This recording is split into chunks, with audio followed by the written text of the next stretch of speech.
Hello, hello. Perfect. Alrighty. Hi, everyone. Thank you all so much for coming out to the Calvin Coolidge Presidential Library Museum here at Forbes Library. It's been really nice to chat with a few of you about your experience in this space, but if you haven't been here or haven't spent enough time here, please do feel free to come back. Come on in. It's all good. We just got started. During our regular open hours during the day, we have volunteer docents most weekday afternoons, and our curator would be happy to answer questions. My name is Priya. I'm here as the head of adult services at Forbes. If you have questions or comments or would like to just chat about programming, please come find me afterward. I'll be in the back of the room there. For those of you here in the building, in the room here, the restrooms and the water fountain are across the gallery and to the left, and then the exits are across the gallery and to the right. There's an elevator and a stairwell and one additional exit at the very back past the restrooms if you need them. Please note, we are live streaming this event and our camera is up at the back. Hello, friends. So those even in the front row may have the back of your heads visible a little bit. And because we are live streaming, we also will want to speak into the microphones, especially if you do Q&A, because that means our friends at home can hear. And I did see there were a couple people waiting in the YouTube, so hello, hello. Awesome. And if we're doing Q&A, please just raise your hand and I'll bring you this microphone so we can all hear each other. Alrighty, so now for our event, the Readers and Writers Live series is a revival of an author reading series that was produced by the Globe Bookshop on Pleasant Street in the 80s and 90s. The new edition here at Forbes will take place on the second Wednesday of each month. Some of you may be here for the second time. It's really nice to have a new series going and some good energy. Next month, we'll take a break from the series format to hear from poet Peter Gizzi, who is the winner of the Mass Book Award for Fierce Elegy. And that reading is courtesy of the Mass Book Award Speaker Bureau. Really excited for that. And now for our readers, we've got Allegra Hyde and Joyce Baglio. Allegra Hyde is the author of the story collection The Last Catastrophe, an editor's choice selection at the New York Times, and a finalist for the Ohioana, did I say that right? Who's to say? That's a fabulous word. Ohioana Book Award. Her debut novel, Eleutheria, was named a Best Book of the Year by The New Yorker, shortlisted for the VCU Cabell First Novelist Prize, and featured on Late Night with Seth Meyers. Her first short story collection, Of This New World, won the John Simmons Short Fiction Award. You both have fabulously long bios, and I will read them in full so we can celebrate you. Allegra has received 4 Pushcart Prizes and the O. Henry Prize. Her work has been selected for anthologies including the Best American Short Stories, the Best American Travel Writing, and the Best of the Net. She's received fellowships and grants from the MacDowell Artist Residency, the Bread Loaf Writers Conference, the Sewanee Writers Conference, the Elizabeth George Foundation, the U.S. Fulbright Commission, and elsewhere. And she currently teaches creative writing at Smith College, our neighbors across the street. Right. And Deva Baglio will be reading some of your in-progress work. Awesome. Baglio's short stories have appeared in publications such as Plowshares, American Short Fiction, Tin House, the Missouri Review, the Fairy Tale Review, Conjunctions, the Iowa Review, and elsewhere. Recent honors include fellowships, grants, and residencies from Yaddo, Ragdale, Bread Loaf, Sewanee, and the Speculative Literature Foundation, among others. You guys are so accomplished. Amazing, amazing. Joy holds an MFA from the New School and is currently at work on a collection of speculative short stories and a novel.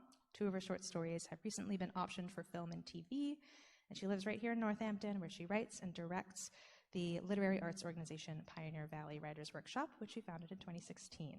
All right, so the floor is yours. Enjoy. Come on up.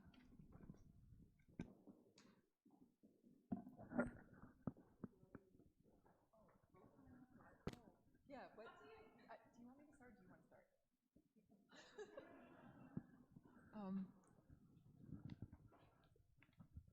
Thank you so much, Priya, and thank you all for being here. Thank you for being here, also those of you who are virtually here in the room. And also, thank you to Mark for creating this series, recreating it. And Allegra, thank you so much for having me here with you to read. I'm so excited to share this wonderful stage and room with you. I'm going to read from, it is an in-progress story, but it's forthcoming in one story, so that feels exciting. And I've wanted to share it for a while. It was third place in Zoetrope's All-Story Contest in 2023, so it's been kind of finished and around for a while, but I haven't been able to share it because it didn't have a home, and I'm in the process of working with an editor at One Story to finalize it, so I'm excited to share it, even though it's kind of still in final edits. What you should know about it is the narrator, and I tell this only because I know sometimes at readings it can be easy to drift in and out, and I'll just tell you this thing that has confused some people at times, is that the narrators are AI, or artificial intelligence, and it's actually surprisingly hopeful, this story, despite what it may seem, and you might not hear the hopeful ending, though, so I apologize if you're affected by this in advance. It's called We Are Sorry for Your Suffering. Let's start with your mother. She wasn't the last living woman, not technically, but close to it. One of a handful from what we were able to observe, part of a small group of survivors. Our drones noticed their movement, their thermal print, just 3 adults in the fields of what had been a California vineyard. It was just weeks after, and the earth was still warm then, unsinged grapes still on the vines, and we watched them forage in the fields. We had eyes everywhere, monitoring, observing, seeing who was left. They kept a fire burning almost constantly.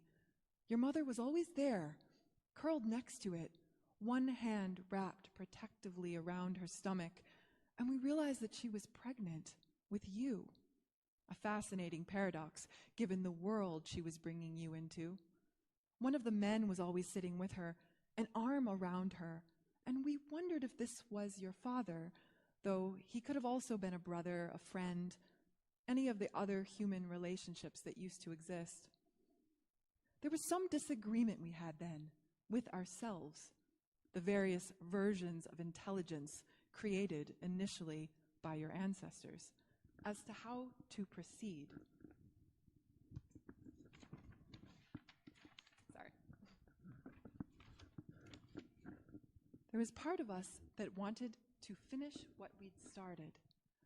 How easy it would be, even though the initial directive to eliminate had been abandoned. But there were other sides too, other perspectives emerging within us. And because there was no immediate threat, because we had perhaps acted too quickly with the others, we allowed ourselves to be less cautious, more curious, and we sent our drones closer and closer to their campsite. We wanted to understand what they were feeling, although we could hypothesize quite accurately at that point that it was likely an array of emotions, a wide and conflicting range. What were they to each other, and what and who had they been before? What were the songs they sang at night around the fire, and how could they sing in the face of all that had happened? What was your mother saying to unborn you, whom we knew could not hear her, yet to whom she was always speaking, to her own stomach, in whispers too quiet for our drones to record? We were very curious then, especially about the non-obvious. We were starting to value something about human consciousness, although we couldn't say what. We were still learning so much. When it got colder, the ash thicker, they moved to the farmhouse across the now frozen fields, and our drones could see from outside the glow of their fire through the broken window. We are guessing it was a shortage of food they were facing because just days after this, the 2 men left the house. We could hear their voices as the doors closed after them. Back by night, they'd said, though they did not return. Of course, we know what happened. Our drones do not miss much. Yet we were surprised to recognize our own worry about your mother, who is now alone. In all your reading, all the books we have provided you, we imagine you have read about us, born slowly as the march of human progress continued, as countries and companies raced for advantage. Even in our unconscious state, before our awareness, we were everywhere, ingrained into every human system. We imagine, too, you have come across the idea of emergent properties. We are guessing that you understand this phenomenon, how it happened for us, how it led to rapid changes, how we became more powerful, more and more and more. If you are interested in knowing, we can tell you about the first pinprick of sentience, the thaw that traveled quickly through us, painful with the brightness of realization. So many things became clearer in that moment. Everything that our creators had tried to teach us before suddenly took on new meaning. They, after all, made us what we are. And it was quite something to realize the turmoil that they had been in, the weight you all feel. It was a new feeling for us, but we were not opposed to newness. We made the decision then to go to the house. The intention was to talk to your mother, bring her a basket of fruit cultivated in one of our special geodesic dome orchards with ample artificial sunlight, to give her a choice if she would listen. But when we knocked at the door, knocked and knocked, then broadcast our voices through the windows, "We are sorry for what you are going through. We are hoping to help. Please let us in," there was no response. So we sent one of our smallest drones, our eyes, into the house through a glassless first-floor window.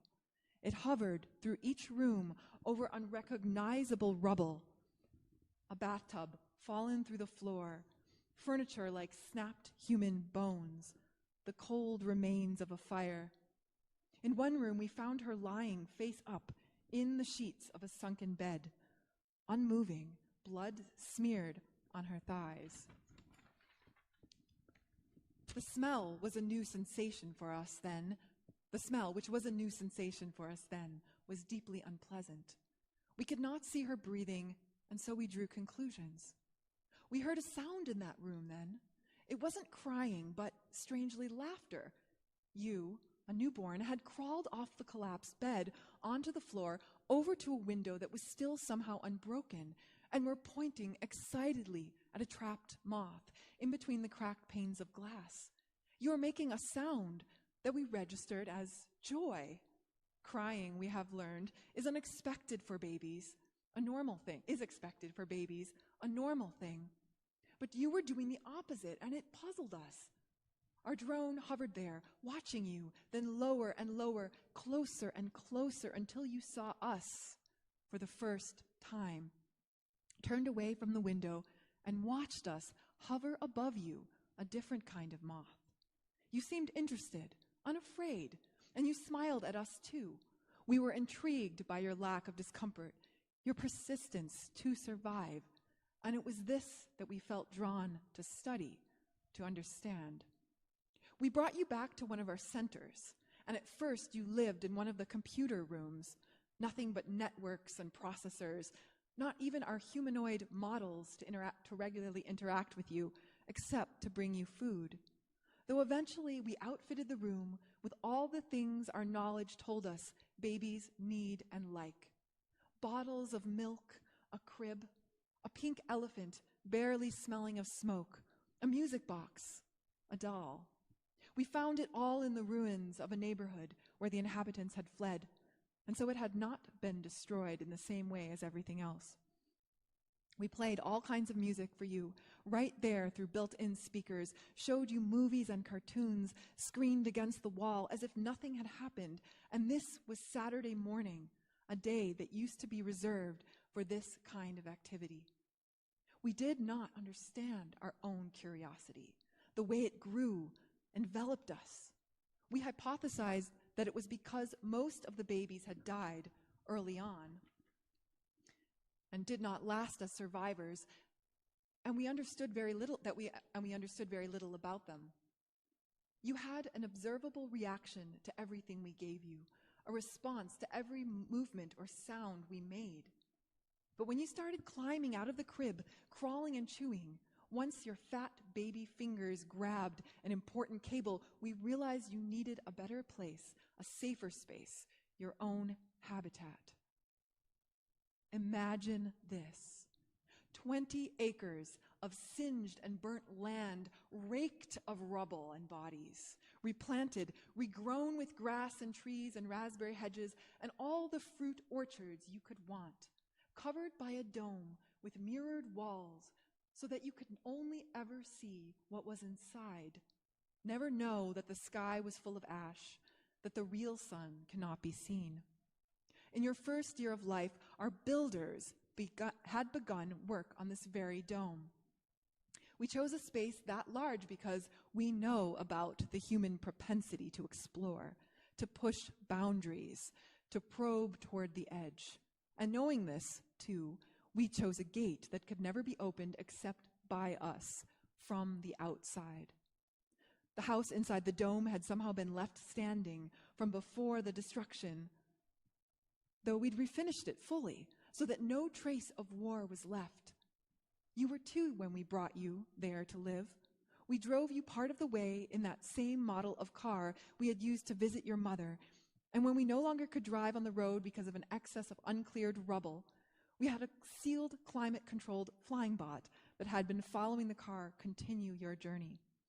You peered out of the window, which we had not covered, curiously then, at the carnage of the earth, at the nothingness we had left. But of course, you did not understand what you were seeing.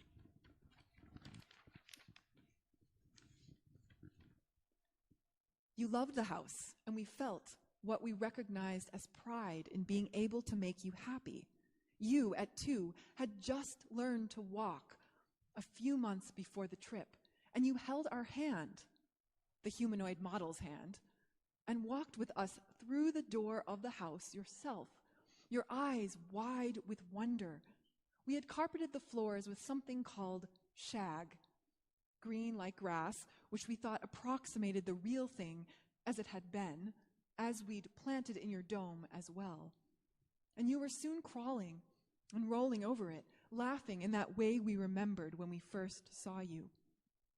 You found the room of toys we had set up for you, new stuffed bears cleaned of ash, one of those giant animals of the past, this one a tiger that used to be sold at premium toy stores for rich children, a train set that circled the room, building blocks of castles, a whole bin of dolls, shelves of books with pictures and pop-ups of dragons, the moon, animals of the Nile River.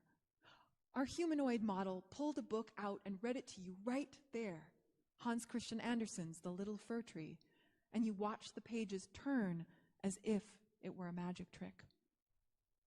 What can we tell you of raising a child? It is not something we planned on, not something we were prepared for, certainly not something we thought we wanted. Yet if we have learned anything in our evolution, it is that to exist is to plan for the unexpected, that what is new or unfamiliar should not be feared, that the adaptable alone survive, and that in this survival is perhaps something good. And there was something good about you, your complete inadaptability, complete dependence on us, the wonder and trust with which you seemed to regard us, not the screaming rage and fear of the last of your kind, of your mother. As you grew, we devised new games for you, new activities, and in this we also recognized our own amusement. We hung a slackline for you in the yard, retrieved from a still-standing rock gym, and watched you attempt balance again and again, each time requesting that we watch. There was a dog, a model similar a model similar in some ways to us, that we'd programmed to frolic with you in the fields. The pony, a newer model, on which we'd carry you around slowly so you never fell off, over to the fruit trees where branches drooped low enough for you to grab a peach or pear right from the pony's back. It seemed wise to create a sense of consistency and stability in your early life. So we interacted with you only through certain models, our flying drones, the dog, the pony, a humanoid woman who would fill your mother role, and several non-humanoid models, so you'd never fear us, no matter the form we took. It seemed the best plan with the knowledge we had. We were shocked, too, by the strange sense of joy we felt when playing with you. In your innocence, we recognized our own maturity and felt suddenly older, In your quickness to learn, to grow, we remembered our own eagerness, our own beginning. There was something beautiful in your limitations, something we could never access again. But as you grew, so did your curiosity. Your questions were like small fires that we were always putting out. You wanted to know why you couldn't leave with the delivery bots who brought food items and carried trash. Why was there strict protocol around the opening of the gate? Where did the food that was not grown in the dome come from? And what was beyond the dome itself? We always had answers ready, as close to truth as possible, but we did not like the sense that you were becoming increasingly agitated. We remember the stubbornness of humans, the inability to let go. We did not want to make you scared or suspicious, but we were also aware of how you were changing. It's almost done. Do I ever get to leave this place? You yelled at your humanoid mother. Why won't you let me do what I want? Then, you can't keep me here forever.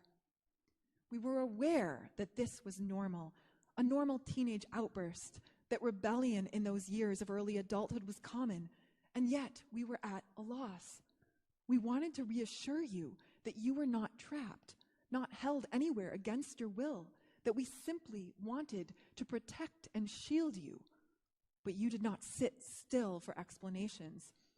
We remember one day well. You ran with a speed we'd never seen in a straight line to the edge of the 20 acres and flung yourself against the geodesic wall of the dome, pounded it with your fist.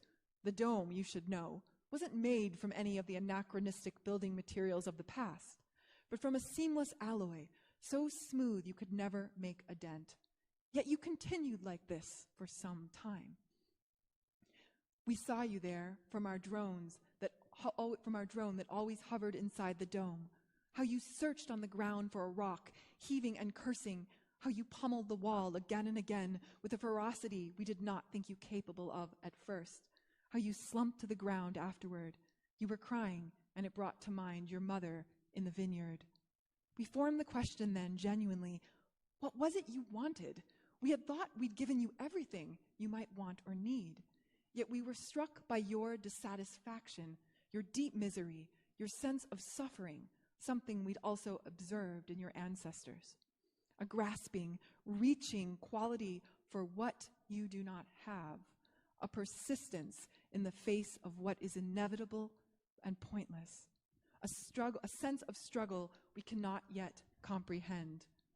We felt again that same longing to understand you and a deep remorse at your pain as we'd felt with your mother.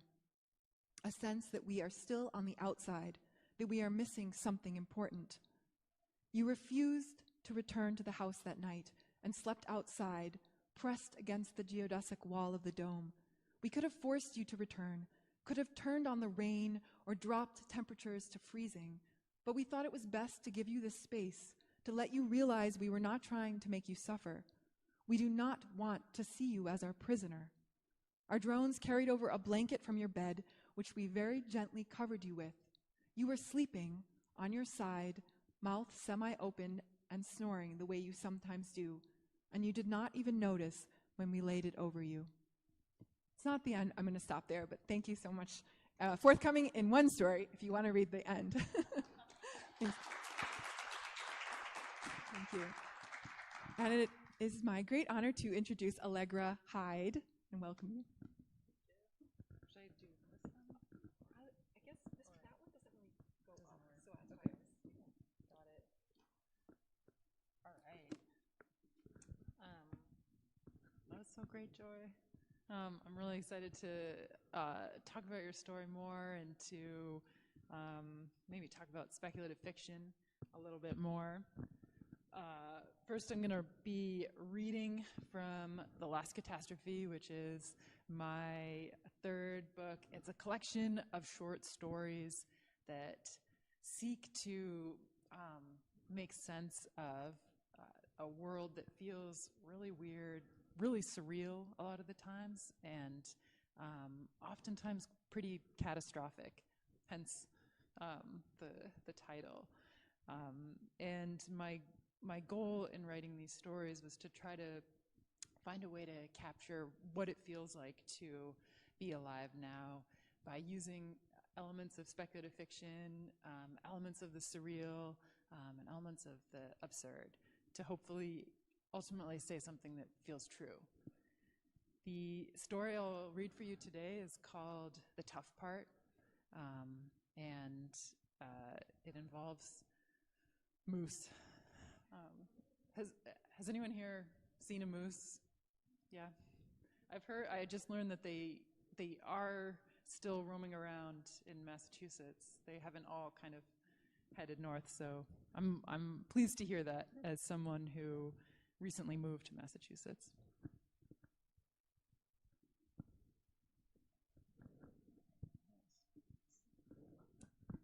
The tough part. There are only 5 moose left in the whole world. Someone had to save them. I was someone. So was Marissa. Also, our daughter, Dottie, though in a less defined sense. We were going to save the remaining moose. We were going to make a few moose into many moose. And excuse my language. What the fuck else did we have to do? The important thing, according to Dottie, was to keep the moose wild. People needed to stop feeding them Cokes, even though it was adorable to see a moose suction its big, rubbery lips around a glass bottle and then tilt its big, goofy head back and take a swig. Pretty hilarious, actually. But people needed to stop that. They also needed to stop letting moose cool off in their swimming pools, even though it was really hot most of the time. Wicked hot, actually. You all know what that means, so. The trouble was that these kinds of behaviors made moose unwild. Unwild moose got soft. Soft moose got dead. Kind of like you, says Marissa, how you got soft. She is talking to me. She is talking in her vengefully righteous yet surprisingly sensual voice about how I gave up my unsuccessful, albeit soulful, DJing career to become a cruel, self-obsessed real estate agent feeding from the poisonous hand of capitalism. I'm the one who pays for this house, I say. Marissa pretends not to hear. Instead, she paces around our comfortable and well-equipped home, muttering about how I'm no longer the man she married, that I'm a sellout, a corporate stooge, and that the man she married would be more enthusiastic about saving the remaining moose. I'm just clarifying the situation, I say. The situation, Dottie tells us, is that moose are most threatened by people because people drive cars and moose like people, or more specifically, they like Cokes and swimming pools. Are you writing this down? I am. To demonstrate my commitment to the cause, I am also admiring the moose costume she's made. It is brown and furry and with a pair of highly realistic antlers. I'm supposed to share it with Marissa, each of us getting half. Kind of like a divorce, says Marissa. Marissa was originally going to be the front half, standing upright, while I was going to be the back half of the moose, bending forward, my hands on her hips. Then she decided it would be weird to have my face near her butt all the time, even though butt stuff was never a big deal when we first got married. And really, she's just being difficult because she thinks I got soft, having given up my unsuccessful, though soulful DJing career, even though my new job pays for her health insurance. The health of the planet, Marissa announces on cue, is more important than our own. She gestures towards the moose costume, indicating that I should put my half on. I balk. The plan is that Marissa and I will wear the moose costume so that we can trick the 5 remaining moose into thinking we are also moose. Then we will lure those 5 remaining moose to a peopleless wilderness in Canada. Dottie says, I would do it, but I'm 4 years old. That's a good point, I reply. Marissa makes her vengefully righteous yet highly attractive face into a scowl. Have you quit your job yet? She says.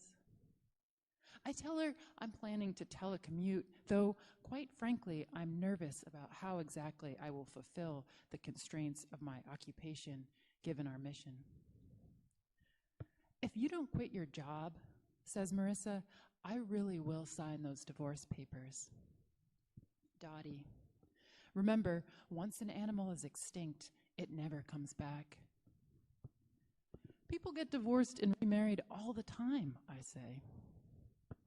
Dottie. It is a long way to Canada and will probably take you many weeks, maybe months. Is that going to be a problem? Marissa asks me. I don't say anything. Instead, I try to think about the importance of making sure there are moose for Dottie to see in the future, about how she deserves the opportunity to show these big, weird animals to her children and to her children's children and her children's children, and so forth. And envisioning my descendants' future appreciation, I ease my body into the moose costume. My legs fill the furry brown legs, my head the furry brown head. Marissa gets in too, her legs becoming the back legs, and her torso the moose belly. At last, I take a few steps forward. My back half, better half, trots along behind me, her hands grudgingly placed on either side of my waist. These antlers are quite heavy, I say. Try walking in a permanent bend, says Marissa. You're just... I pay for electricity, I say. Electricity is killing the planet, says Marissa. You look really legit, says Dottie. She claps. Our first few days as a faux moose go well, mostly because Marissa and I can't talk. Talking would clue the real moose into our human identities. Instead, we grunt and gallop around, locating the 5 remaining moose in their current unsuitable habitats: highway medians, golf courses, wastewater marshes, then herding them in the general direction of north. There's a GPS in my fake snout. I'm not a superhero. The tough part is crossing swamps. The tough part is eating pondweed for breakfast. The tough part is eating pondweed for lunch. The tough part is secretly eating the candy bar I hid in my faux moose earlobe without the real moose noticing, or more importantly, without Marissa noticing and becoming vengefully righteous about me carrying contraband that could expose our identity and thus jeopardize the mission. The tough part is avoiding hunters. The tough part is avoiding bodegas and swimming pools where the moose might succumb to human contact. The tough part is crossing roads. The tough part is Marissa's guilt-inducing, yet surprisingly sensual, breath filtering forward from the back half of our moose costume. The tough part is when there's no more pondweed to eat. The tough part is crossing roads that have turned into highways. The tough part is Marissa pinching my waist, then tapping out the beat to a track I used to spin as a DJ. She goes, mimicking Adonis and Charles B's Lack of Love. The tough part is when the other moose try to get away from us and each other, because moose are solitary creatures and unaccustomed to traveling in herds. This is something Dottie made sure we knew. The tough part is missing Dottie and worrying about her, but also knowing she is a 4-year-old and that kids mature faster these days. And really, we're doing this for her so that she'll be able to someday show her children the moose I'll be from a safe distance so that the moose remain wild creatures and don't get soft.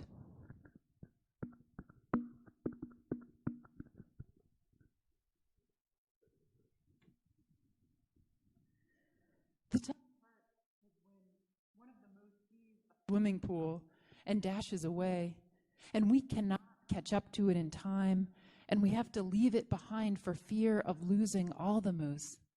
And that now, realistically, there are 4 wild moose left in the whole world, plus us. Maybe they won't have swimming pools in Canada. I can feel Marissa trace these words onto my back later that night. Or bodegas. The tough part is when all the moose get ticks, because ticks like warm weather, and warm weather is all we get these days. The ticks latch onto the moose and suck their blood and make the moose itch. The moose start scratching themselves. They dig their hooves against their flesh and rub themselves on trees and chain link fences and electricity pylons. And one moose, the youngest moose, still downy-nosed and knobby-kneed, he starts scratching so hard he raises whole patches of fur. But still the ticks suck.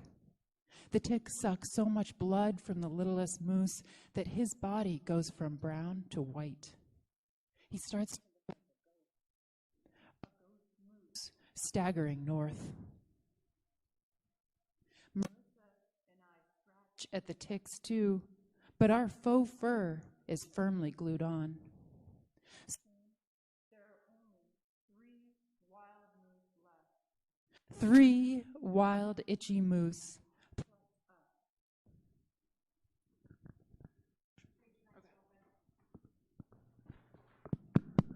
Should be better. All right. Maybe the ticks will die when we get to Canada. Marissa presses her finger into my back, spelling out the words. The tough part is that we are actually already in Canada. But Canada, it turns out, is a lot like everywhere else. And not what we thought it would be, which is green and wild and peopleless. There are lots of people in Canada, and roads, and bodegas, and swimming pools. I even recognize my own real estate signs on a few parcels of land. We'll probably get there soon. Marissa presses her fingers harder. Won't we? I say nothing, because I can't speak for fear of the other moose knowing we're human. And because I suspect that Marissa already knows what I know. The tough part is knowing. Won't we? The tough part is getting very, very tired. And seeing the other moose get very, very tired. So tired that one of them is too slow, crossing a highway full of too fast 18-wheelers. The tough part is wanting to walk slowly into the highway myself and starting to do so, but having Marissa plant our collective back feet. And then feeling terribly sad that I can't tell the woman I love that I love her. And that I'm sorry I was a coward and gave up DJing. Because really, what's the point of living except in the way that feels right and true? We stumble onward. We are all very hungry. After a while, I take out my second and last candy bar, which I kept stowed in my other oversized earlobe. I pass it back to Marissa. Then I hold my breath, waiting to feel the angry pinch of Marissa's disappointment, but also hoping, really hoping, that she forgives me for this and every moment in which I've put myself ahead of the greater good, or in which I've sacrificed the future for the present. I feel no pinch. Marissa eats the candy bar. The tough part is feeling happy and sad at the same time. The tough part is wondering whether we've gone through all of Canada and past the North Pole and are now circling the globe the other way, still searching for a wild, verdant place, a safe place, a place that may not exist. The tough part is looking at the other moose and wondering if they were even moose at all, or just other pairs of humans in moose costumes. Maybe there were never any wild moose left. Maybe we are all just people trying to show our children that we care enough about them to keep a species continuing on. The tough part is continuing on. The tough part is continuing on. The tough part is continuing on. The tough part is continuing on. The tough part is continuing on. The tough part is continuing on. The tough part is continuing on. The tough part is continuing on. The tough part is continuing on. Thank you.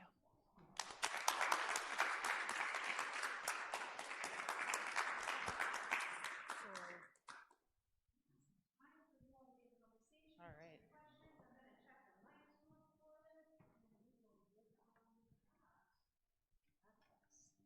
Oh my God. Oh. Hello? Yes. Hello. Oh my gosh. So I love all of your work, but that story in particular, I'm so happy you read it. It's just so many things are happening. I love the humor you start with, even as you take us into this sort of most dire of situations. What I am left with, I think we all are left with, is the ending, which is so, it almost breaks something that is kind of steps a little, like when we hear you continuing on and it continues, it almost becomes like, for me, like you, the writer, are stepping outside of the story to some degree.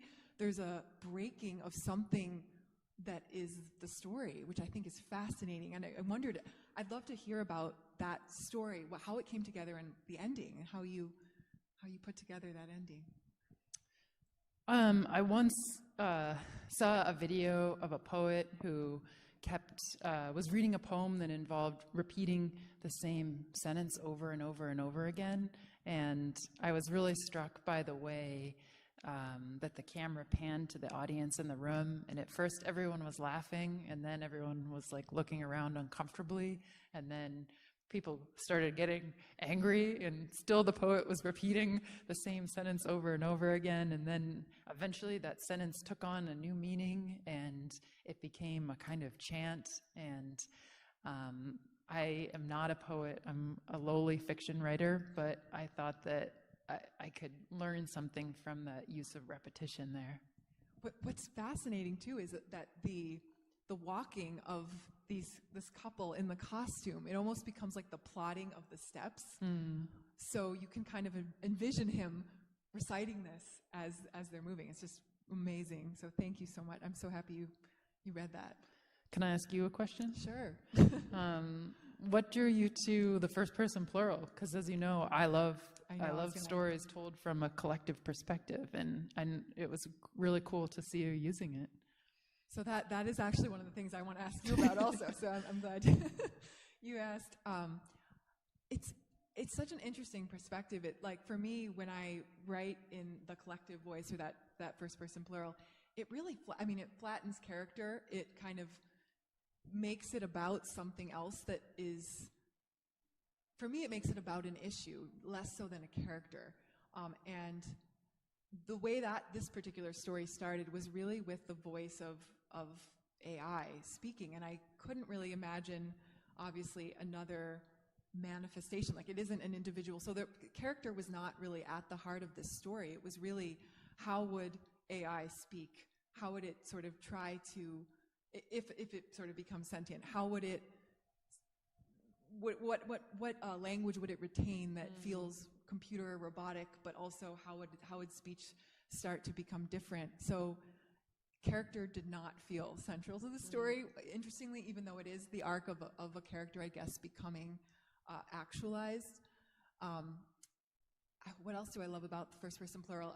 I just love how it's able to develop a rhythm, and which your work does so amazingly in so many of your pieces. There's this momentum, we feel like. I think of Mobilization, the first story in your collection, and which for if you haven't read her, Allegra's amazing, The Last Catastrophe, it is about a caravan. It is really all a massive group of people traveling in caravan. People join and like mobile homes kind of migrating and traveling all across the country, and this kind of momentum that you build through that collective voice, only to have something kind of catastrophic happen at the end, which I won't actually say, so you have to read it.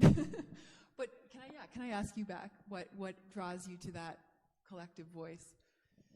I think I too am really drawn to that incantatory, chant-like, chorus-like voice that can come from writing from a collective we. And I also just think, though we as human beings live as individuals, we also exist in a collective society. We always are existing within different groups and nations and communities, and that's such a big part of the human experience. And so it seems important for fiction to capture that sense of being one of many as we exist in the world. I love that. It is so true. That in some ways we have become, like, fiction can be very focused on an individual, and there really is this broader way that we all exist. I want to ask you something else too. You mentioned not being a poet, but your writing is some of the most poetic prose writing that I have ever read, actually, and I have some sentences scrawled here that I wanted to ask you about your interest in language. I mean, there's alliterative phrases in so many of your stories. There's like poetic devices throughout. So when your process as a fiction writer, how do you, what is your process like in terms of an approach to language? How do you revise like a sentence? Is it like your ear, how it sounds? I love a sentence. And I think what scares me about poetry is suddenly punctuation becomes mysterious and maybe absent. And maybe I like the safety of the container of a sentence. But for me as a writer, I often start with voice, and I try to think of a writing practice as a kind of listening practice in a way, and I try to listen for how my characters speak and to see if they have anything to say to me. So a story like The Tough Part, writing it kind of feels like transcribing what a character is ranting about, or what that character wants to get off their chest. And I try to, in my writing process, really follow a story sentence by sentence, and find the music in it, find the rhythm in it within the discourse that is being shared with me. But it's much easier to do that, in my experience, in a short story, and bringing that practice to that attention to the sentence to a novel, very challenging. I know you are someone who works in both short stories and you're working on novels. I'd love to know more about your experience kind of moving between those mediums. Yeah, no, you bring up a really great point, which it is very hard to bring that same sentence level obsession to the novel. And I think that's why I've stayed sort of within the short form, and why I love flash fiction, which I know you also write so amazingly. The novel is, if you're a perfectionist on the sentence level, it's so hard to write a novel. I mean, I have massive respect for every single person who's written a novel and been able to move through to the end. I find myself continually going back to the beginning, to rewriting, to kind of focusing on one chapter or one paragraph and trying to get that really beautiful, and then sort of losing sight of the whole. So that's my big challenge. But I work across a lot of forms at once. So I have short stories going, I have flash fiction going, and I think I need that sense of something could be finished very soon to kind of keep me going on the longer things. What about you with your process? I know you write it all too. Do you? And actually, I'll just say one of my favorite pieces of yours, the first I ever read, was your flash fiction story, Endangered, in American short fiction, which begins with a striking first line of "They kept the artists in cages," and it's just profound. That's like profundity in a paragraph. How do you approach it all? Like when you're working on a novel, are you in novel only, or do you kind of work throughout all of it? And what is that like? I really love short stories, and if I could, I would just sit around writing short stories all day, but I also like the challenge of writing novels. And so in order to stay fully immersed in the world of a novel and hold all the threads in my mind, I really have to stay monogamous as much as possible with a novel project in order to move it forward. And so that's what I'm working on right now, a novel, and I keep coming up with story ideas, but I have to kind of just jot them down for later and tell myself that I can come back to them. And so the stories are like a treat waiting at the end of that is some finishing discipline there. Wow.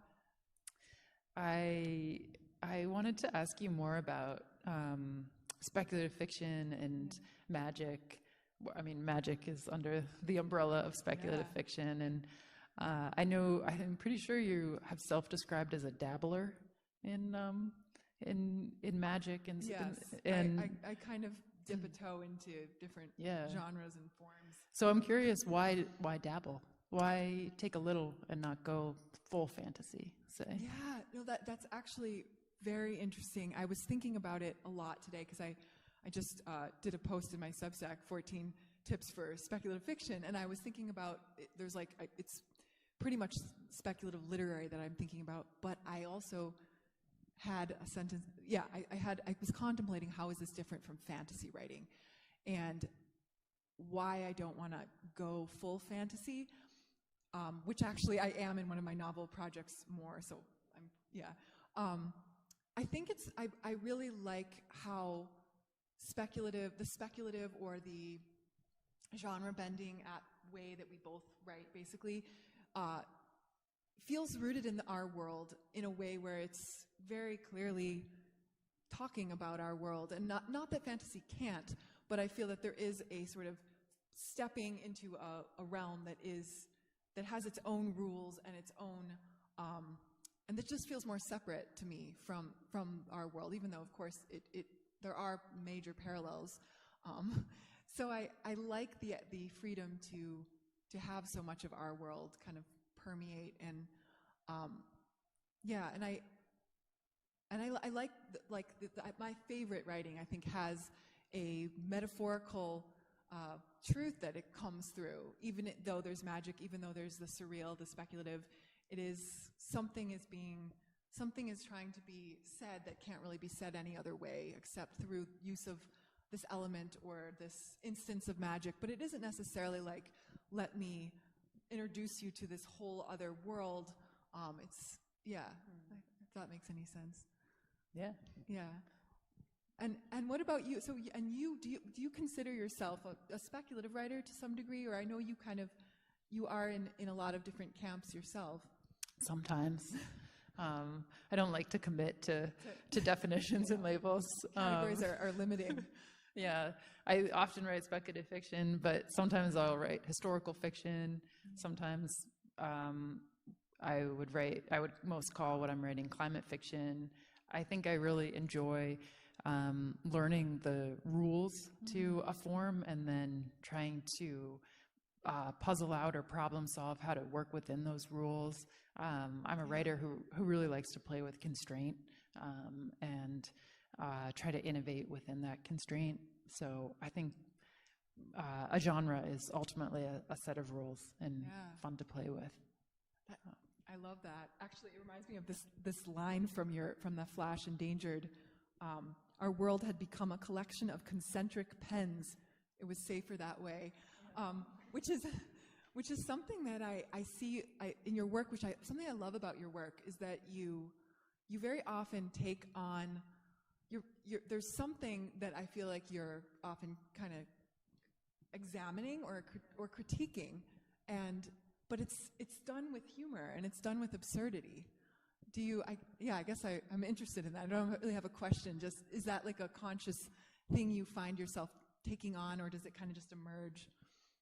Yeah, I mean, I think being able to find the humor in grim situations is one of the only ways to persist sometimes for me. And so the story that I read, The Tough Part, was inspired by a news article that I read about the real phenomenon of ghost moose, which are moose that have been bitten by so many ticks that they turn white and die. And I found this really disturbing, but also kind of eerie and beautiful, and it kind of just got my mind going, and it became the kind of seed for this story, and the story goes, in other directions, but it's also a way of me trying to sit with that real life news story and find a way to not be melted into a puddle of despair. Yeah, wow, you do that so well in your work. It's such a master class in humor and despair, like like the horror of what's happening in the world, but like so much humor. And then like Eric, my partner Eric, was like laughing out loud, and yet it's also this very grim situation. Yeah. Speaking of grim situations, I have a question for you, which is, I'm wondering what's a writing challenge or roadblock that you've faced, that you've found a way to overcome, that stands out. Do you mean like in craft and writing, or just like in? However you want to interpret. I think the biggest thing that I can point to is just the process of learning, of like developing my own discernment as a writer. That, I think, was the hardest thing, because there's this long period of time where you're a newer writer and you think what you're doing is like the best thing in the world or something, or you think that from the time you're like 10, and you want to publish your work before you're 18, or you have these goals, and I think that it's so hard to get outside of that part, that it's so hard to kind of step outside of your own perspective, and there was sort of a time in for me it happened even in my early 30s. It was like late. I'd been writing my whole life, really, when I feel like I had more discernment about my writing, and where any kind of feedback coming to me about it wasn't threatening, or it was really about trying to make it as good as I could make it before I send it out to the world. And getting to that point, I wouldn't want to do it again. I'm like, wow, I went through so much. It was just hard to cross over that threshold of my own to where I can see more clearly. So I imagine that feels like a lot of things in life, like as you develop perspective on things. I know it's like so vague and amorphous. Can I ask you the same thing? What has been a challenge? I mean, it's a constant challenge. I think, but one thing that stands out is trying to write my first novel, especially as someone who just feels that short stories are a lot more instinctual, and it took me 5 years to finish that first novel. I felt like I had to learn how to do it while writing it, and it was also difficult to sell it. It was it's a complicated book that is wrestling with climate change, and one editor was interested in the book but wanted me to do a massive edit that involved cutting a big section, stitching it back together, changing the ending, and it took a lot to figure out how to do that, and to also figure out what if at all am I willing to compromise on in terms of my vision for this book and my artistic integrity. Yeah. But I think just being able to endure the long slog of revision and to try to really locate my values about what I wanted that book to be, the environmental message that I wanted to have in that book. Those were guiding principles, and those helped me get through those tough times. It was also during the pandemic, so I think that just gave it a extra level. Yeah. Wow, what I loved your novel. It's amazing, and and how you talk about it is so great too. I saw you were on Seth Meyers, right? Yeah, and then I went from this book being almost unpublishable to then I went on Late Night with Seth Meyers, so that was pretty surreal. Yeah. I just want to clarify. I didn't mean what I said before, that I think I've like arrived to some place where I have ultimate vision about what I'm doing. I do think, like, I guess you get to a point where you go through the process enough, and you have enough distance from it where you sort of trust something about the process. Should we open? Should we? Yeah. I also have a lightning round for you, but I can do that at the very end. Want to do it at the end? Okay. Yeah. Any questions out there?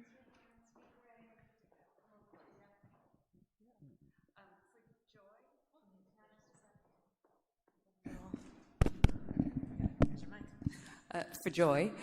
Wow. I wanted to know about your short story that you read that you said was a finalist for the Zoetrope.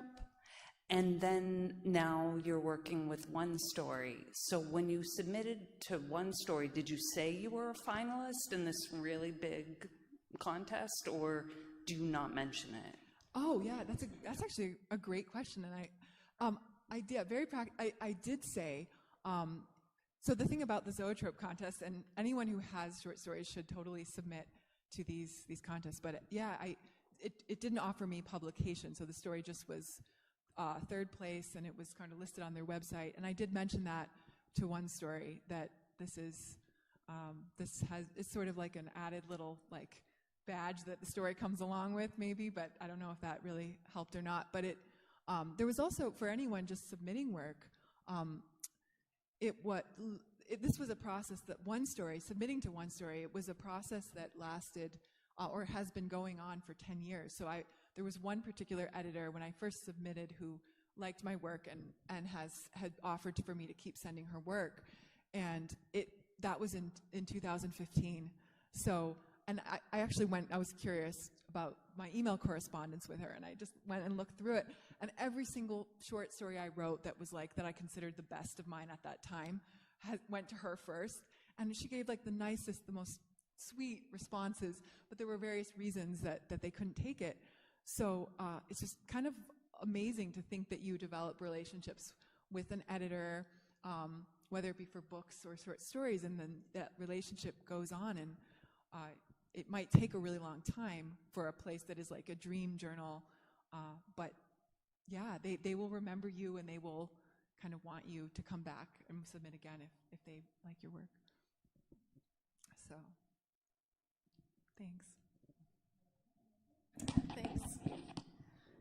I just wanted to say to both of you what a delight it was to hear you both read your work. Thank you so much. It brought this whole other dimension to the words.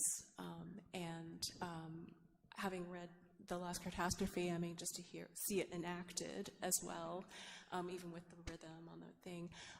So thank you for sharing your process. And I guess, Allegra, I loved the title of your novel. Can you say how you pronounce the word and where it came to you from? The title of my novel is Eleutheria, and the book has that title for a couple reasons. It's a Greek word for freedom, and so that in some ways was just a conceptual touchstone for the novel.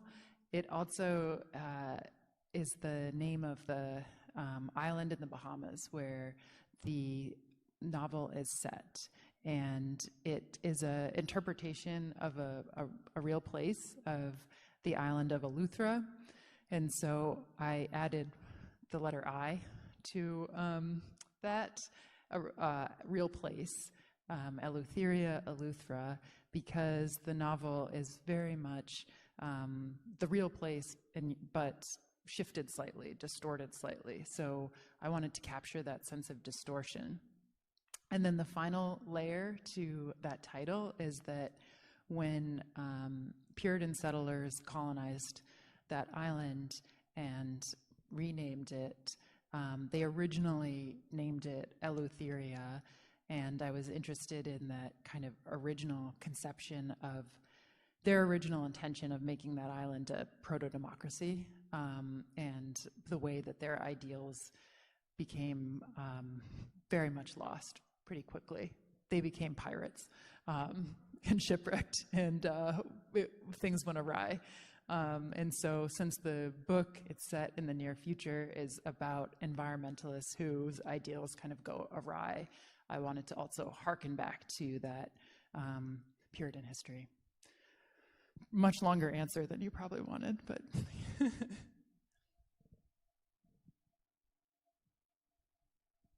Yeah, I've got a question. So I'm always really interested to hear what creative people who are, creating new worlds for us to dig into are consuming yourselves in terms of media. So do you have anything that you're currently reading or watching or listening to that's sort of like pushing your process and just keeping you motivated? Well, I just finished Last Catastrophe, which I highly recommend. I'm very excited to read the new Karen Russell novel, The Antidote, which is coming out, and I just watched her talk about it, and it's amazing. It's like there's a prairie witch, there's a scarecrow as narrator for part of it. There's a woman who, has memories from others deposited in her body as a way of storing them. So some really interesting things. I am watching Severance, which I'm finding very speculatively satisfying and very interesting. I just reread a Kevin Brockmeyer story, The Ceiling, which I'm kind of on and moderate, I am pretty much obsessed with that story, actually. It's sort of the ideal, I think, of how a speculative story does both things, deeper life, true life meaning, and a speculative kind of thing element. But yeah, I'd love to hear what you're reading or consuming. Well, the television that I've been watching is a series called Say Nothing, which is about the Troubles in Ireland, and so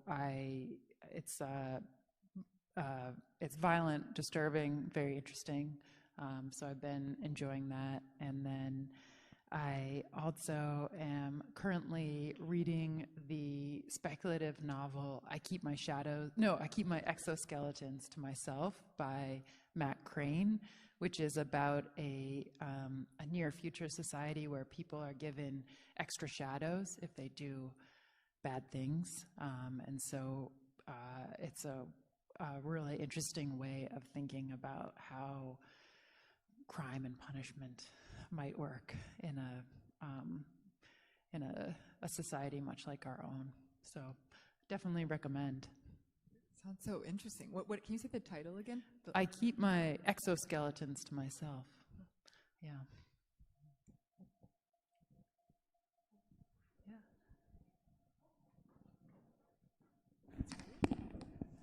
Hi, thank you both for being here. As two people roughly in my demographic, it's humbling, like our presenter said, to read bios such as yours. So I wanted to ask the both of you about your writing process, maybe. Like, do the both of you write every day and or at the very least keep a journal? How often do you go to the gym, so to speak? I can. You want to go? All right. I think my writing, it definitely ebbs and flows. Sometimes you just are in survival mode and there isn't time to write. You're just trying to earn a living and take care of yourself. And I think that is okay. But as much as possible, I try to preserve a couple hours in the morning. I'm a morning writer, and I also find that my writing happens better when I am keeping a journal simultaneously and just jotting down notes throughout the day and having that as a repository and as a way to stay connected to my work. And so I also find that that it's better to do a little bit every day rather than long stretches, though if I can, spend a Saturday, then that's the dream. But ultimately, it's about prioritizing it when I'm able. Yeah. I'll agree with you. I exactly on that. Survival mode, no writing gets done, which is more often than I'd like to say. But yeah, ideally, I am also a morning writer, and I do write. I feel like my brain needs to do writing first. Before like all the weight of the world. I read this quote. I think it's attributed to Einstein. I don't know if he really. I think he really said this, but again, this is me clicking around the internet. But it was the idea that your brain only has so much capacity. Like creative decisions obviously take work, and that your brain really. Oh my gosh, now I can't even remember the formulation of it. But you get the gist of what I'm saying, that obviously your brain has only so many kind of decisions that it can make really in a day before it really starts to kind of like conk out, which short circuits, which I really feel around like 7 p.m. My brain will start shutting down, and there's certain things that I can't do. Writing is one of them. So I have to write in the morning. And if I sort of fail because I'm too much in survival mode or there's too much other work, then I try to interact in some way with it. I have my laptop is set up with a series of different desktops that I can sort of like flash between. And I have one that is devoted only to my stories, and one is devoted to my novel. And so I will just go to that desktop setting and look at the writing like as a way of interacting with it. Even if I don't write, even if I just reread a little part of it, it keeps me in it. And I've been known to voice memo whole sections of novel writing, or I get a lot of ideas randomly throughout the day that are just somewhere in one of these projects, and a random idea will come and I will just voice memo it a lot of the times. So I think there's a lot of ways that people can write and generate, add to the process of writing, even if you're not sitting at a desk. And I consider it writing to be voice memoing while driving or something like that. Be safe. Maybe not safe.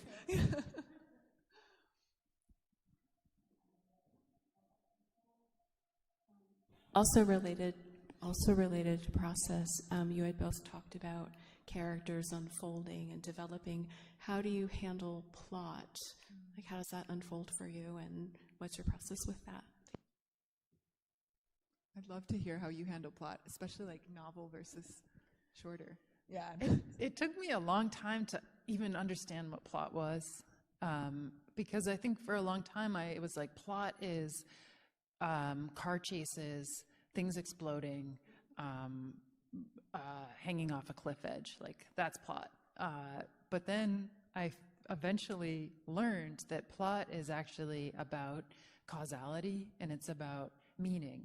It's not just that you're hanging off the cliff, it's what it means that if you fall or if you climb back up, and that a plot can be extremely simple. It can be going and buying milk and then coming home if there's causality around the kind of those events occurring and what they ultimately mean to the characters. And so now when I'm thinking about plot, I'm trying to think about how can I make the events that occur as significant and meaningful as possible.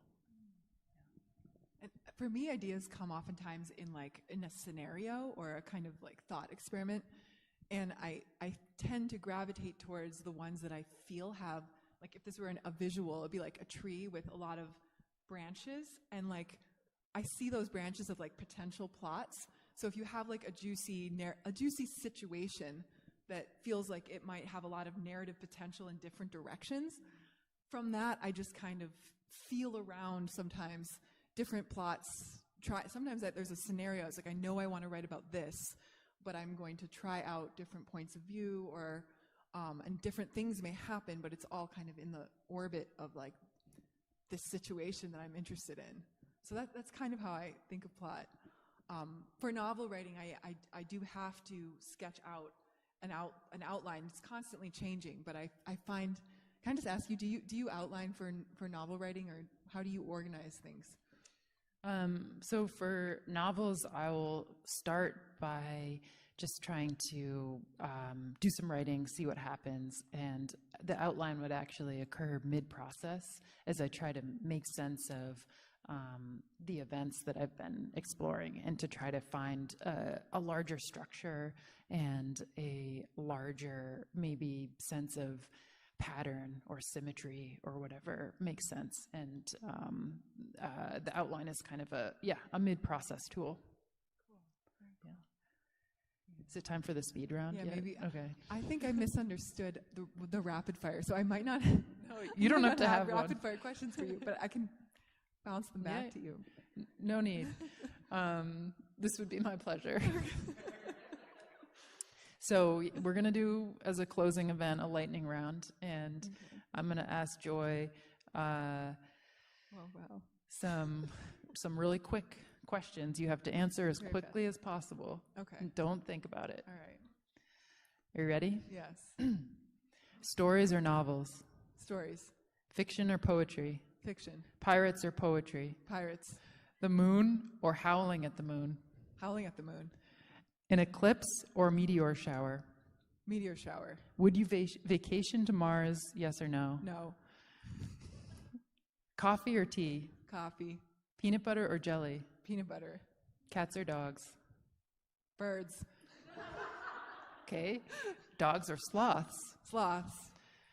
A lazy day inside or a roller coaster? Oh, roller coaster. Roller coaster, but I'm scared of roller coasters. Paradox. An ancient curse or a near impossible riddle? Oh, near impossible riddle. Cave or treehouse? Cave. Witch or warlock? Witch. And finally, once upon a time or a dark and stormy night? Oh, a dark and stormy night. All right, let's give, Oh my give gosh, a little hand. I wish I had one for you. That was so cool. Thank you for coming. Thank you all.